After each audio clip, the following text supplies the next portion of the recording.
ረቂቅ አዋጅ ለተወካዮች ምክር ቤት ቀርቧል። ዛሬ ለምክር ቤቱ የቀረበው ረቂቅ ለህዝብ ጥቅም ሲባል የመሬት ይዞታ የሚለቀቅበትን ካሳ የሚከፈልበትና ተነሾች መልሰው የሚቋቋሙበትን ሁኔታ ለመወሰን የወጣውን አዋጅ የሚያሻሽለው መሆኑም ተገልጿል። ለህዝብ ተወካዮች ምክር ቤት የቀረበው ረቂቅ አዋጅ ከ5 ዓመት በፊት በወጣው አዋጅ 3 አንቀጾች ላይ ጉልህ የሆነ ማሻሻያዎችን ያደረገ ነው። አዋጁን ማሻሻል ያስፈለገበት ለልማት ተነሾች ከሚከፈለው የካሳ ክፍያ ጋር በተያያዘ የመሰረተ ልማት ገንቢው ተቋም ካሳ እንዲፈጽም የወሰን ማስከበር ስራዎችን እንዲያከናውን እንዲሁም መሰረተ ልማቱንም እንዲገነባ ማድረጉ አላስፈላጊ ጫናና የጊዜ ብክለት እየፈጠረ መሆኑን በህዝብ ተወካዮች ምክር ቤት የመንግስት ዋና ተጠሪ ሚኒስትር ተስፋዬ በልጅጌ በምክር ቤቱ በንባብ አቅርበዋል።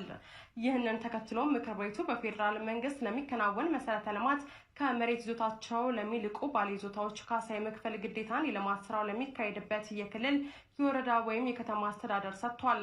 ክፍያው የንብረት ካሳ፣ የልማት ተነሽ ድጋፍ፣ የኢኮኖሚ ጉዳት ካሳ፣ የማህበራዊ ትስስር መቋረጥና የስነ ልቦና ጉዳት ካሳ እንደሚጨምር ተገልጿል። ነገር ግን የምክር ቤት አባላት ክልሎች የካሳ ክፍያን ለመፈጸም የሚያስችል አቅም ላይኖራቸው ይችላል የሚል ስጋታቸውን አሰምተዋል።